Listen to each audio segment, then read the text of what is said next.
Bonjour, notre invité ce matin est M. Philippe Kefelec. Philippe Kefelec est le chairman de Sparfeld and Partners. Bonjour M. Kefelec. Bonjour. En 2007, le nombre d'avions qui atterrissaient à l'aéroport international de Genève était de 40 000. L'an dernier, le nombre d'avions qui ont atterri le nombre était de 30 000. Est-ce qu'on peut dire aujourd'hui que l'aviation d'affaires est en train de perdre les plumes? Non, pas du tout. L'aviation d'affaires a subi, comme toutes les activités économiques, je dirais, une récession. Et effectivement, on a eu une baisse d'activité. Mais aujourd'hui, au contraire, on est en train de remonter en puissance. Et je pense que c'était effectivement une période difficile. Mais aujourd'hui, on est très confiant et très optimiste. Alors, vous parlez de périodes difficiles, vous venez à peine de lancer sur le marché un nouveau produit qui est une première mondiale et Ouais. c'est Genève qui va vraiment abriter le siège de cette nouvelle entreprise. Oui. Finalement, entre l'aviation qui est peut-être en train de perdre de l'aile, est-ce que vous, dans ces conditions assez particulières, est-ce que vous ne perdez pas la boule? Pas du tout, pas du tout. Non, non. D'abord, il faut savoir que Genève, c'est la première place, je veux dire, en Europe. Je veux dire, vous avez d'abord le Le Bourget, Bourget, qui est le premier aéroport, le deuxième ici est Genève. Et en fait, je dirais que l'activité, effectivement, a été moindre, mais elle est toujours quand même solide. Alors, moi, je crois que de toute façon, lorsque vous êtes dans une période économique difficile, une période de crise, c'est là où il faut prendre des risques.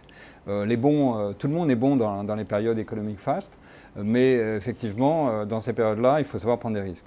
Moi, ça a toujours fait partie de mes gènes. Je suis suisse, d'origine bretonne et écossaise, et j'ai toujours été à l'attaque et toujours pris les risques qu'il fallait pour pouvoir lancer un nouveau produit. C'est ce que je fais en ce moment. Donc, je suis très confiant et je n'ai pas perdu la boule, ça va très très bien.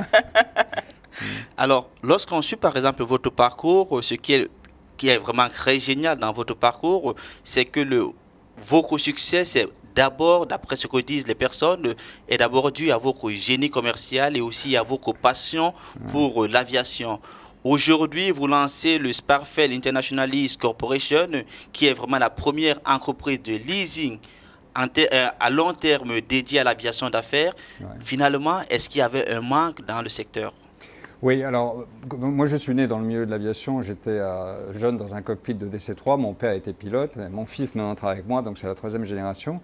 Et effectivement, je connais très bien l'aviation, mais effectivement c'est ma passion et pour moi donc c'est un jeu plus qu'un travail. Pour répondre à la question de savoir si effectivement c'était un manque, effectivement aujourd'hui il y a des nouvelles contraintes qui existent dans le monde économique et politique, puisque c'est un produit qui est dédié à la fois aux corporations et qui est dédié au gouvernement. Et il y avait un manque, et ce manque on le comble effectivement par l'arrivée d'un nouveau produit. Et donc je peux vous expliquer plus précisément quel est le produit si vous voulez. C'était justement ça la prochaine question de savoir Voilà. c'est quoi la spécificité. La pleine propriété aujourd'hui, c'est une solution qui vous apporte sécurité et confidentialité.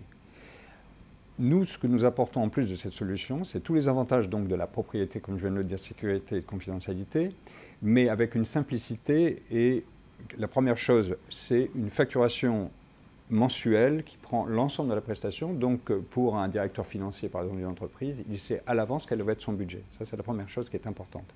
Deuxième chose, c'est vous n'avez pas à gérer ou à voir les soucis opérationnels d'un avion si c'est votre propre avion, c'est-à-dire votre propre équipage, le suivi de maintenance, le suivi opérationnel. Tout ça, ce sont des choses qui ne sont pas utiles lorsque vous êtes une entreprise, je dirais, dans le BTP, vous n'êtes pas forcément un spécialiste de l'aviation. Donc, vous n'avez pas envie vraiment de gérer ce genre de problème. Un troisième aspect et un troisième avantage pour notre solution, c'est qu'effectivement, lorsque vous achetez un avion, eh bien, selon la période économique, vous ne savez pas, lorsque vous allez revendre cet avion au terme de 3, 4, 5 ans, si cette valeur va être, je dirais, intéressante. Et on voit aujourd'hui par les crises économiques, la crise économique en cours, que les valeurs des avions sont tombées d'une façon importante. Donc là, ça c'est également un avantage de notre solution, puisque vous n'en avez pas la propriété. Le risque, c'est nous qui l'assumons. Ça, c'est un dernier élément. Et puis, enfin, un point quand même de cosmétique, mais qui a son importance, c'est qu'à partir du 1er janvier 2019, les nouvelles normes comptables vont changer. Et de ce fait, tous les gens qui ont la pleine propriété ou qui l'ont financé en leasing traditionnel vont voir apparaître au bilan je dirais cet asset en fait. Donc voilà. Et ce qui n'est pas le cas effectivement en termes de leasing opérationnel. J'en précise pour vous dire qu'effectivement il y a un autre aspect qui est important, c'est que on s'appuie sur des produits comme ceux d'Embraer, mais également sur le deuxième opérateur mondial qui est Luxaviation, et qui apporte donc en termes de formation des équipages, en termes d'économie de fuel, d'économie sur des postes comme l'assurance, la maintenance, je dirais un plus à notre solution. Et donc Embraer plus Luxaviation plus Sparfell International Leasing Corporation, ça donne un produit qui est extrêmement attractif et qui est vraiment nouveau sur le marché. Alors, on vient à peine de visiter deux des avions, c'est-à-dire le Phenom Croissant et le Legacy 500. Ouais. Quelle est la particularité de ces deux avions? Alors, il faut savoir que Embraer, c'est le troisième constructeur mondial après Boeing et Airbus. Donc, lorsqu'ils ont créé, ils sont jeunes dans l'aviation d'affaires. Il faut savoir qu'Embraer est arrivé dans l'aviation d'affaires il y a 15 ans. Et ils sont arrivés avec une philosophie et une culture totalement différente de ce qu'on pouvait trouver chez les concurrents. À savoir qu'ils fabriquent des avions de ligne qui sont des avions de ligne qui sont faits pour faire 4000 heures par an. C'est-à-dire un Embraer, il est fait pour se poser toutes les heures, dans des conditions difficiles, par tous les temps. Et donc ils ont cette culture de l'aviation de ligne. Ce qui veut dire quoi? Ça veut dire que, la fiabilité est quelque chose qui est essentiel. Dans un avion de ligne qui reste au sol, c'est de l'argent, c'est très très difficile de pouvoir gagner de l'argent si vos avions sont toujours en panne. Ça, c'est la première chose.